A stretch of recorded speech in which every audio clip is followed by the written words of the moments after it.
looking at the life of Elijah, we also want to look at the life of the widow woman that God sent Elijah to.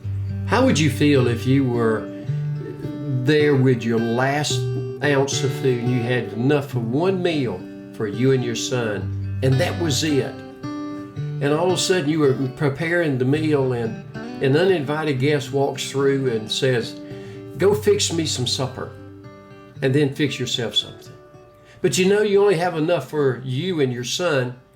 Yet this man says, "First, fix me supper, and then you can fix for yourself." It's an amazing story because we see Elijah, who was faithful to the Lord. Now he has to hide because King Ahab wants him killed, Queen Jezebel. Where the Lord sent him, also the brook dried up, and so the Lord sent him somewhere else. Every place God sends him has everything prepared in advance.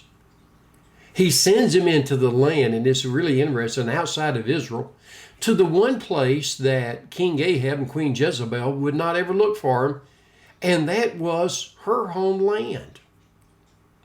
And to a widow woman, and he walks up to her, and the famine is so bad that she has no food. Well, actually enough food for one more meal, but there's no hope of getting any more food because of the famine in the land, because of the drought.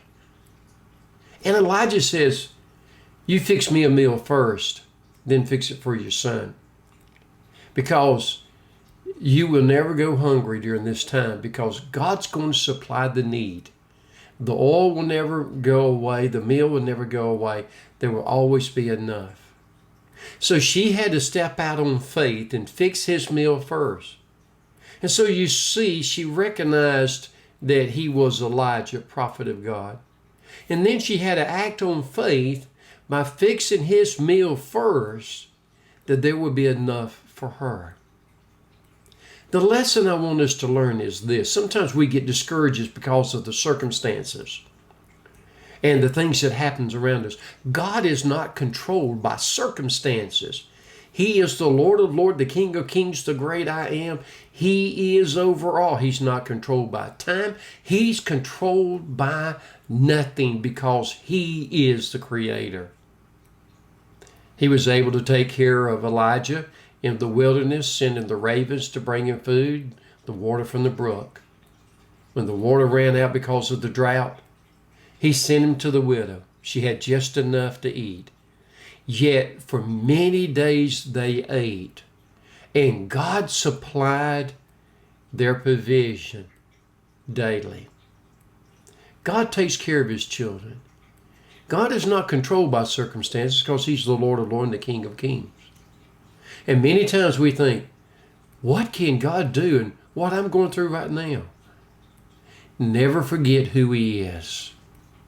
That he is the one who spoke and the worlds came into existence. He created the heavens and the earth. He fed the nation of Israel in the wilderness for 40 years, and their clothes did not wear out. We serve a mighty God, the everlasting Father, the King of Kings and the Lord of Lords. And he will take care of you. I hope you have a wonderful day. I hope you have a great weekend. And I'll see you on Monday.